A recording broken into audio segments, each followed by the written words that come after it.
أعوذ بالله من الشيطان الرجيم. بسم الله الرحمن الرحيم.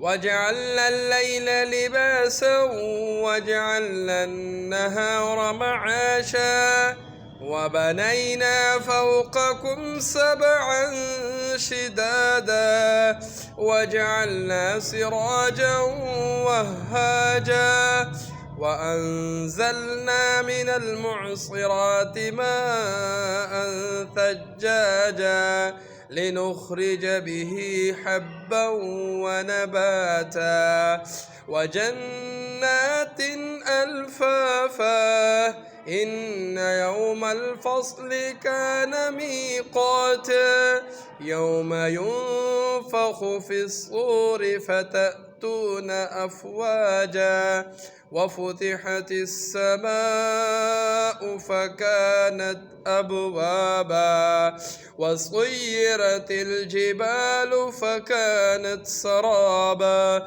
إن جهنم كانت مرصادا. صدق الله العظيم.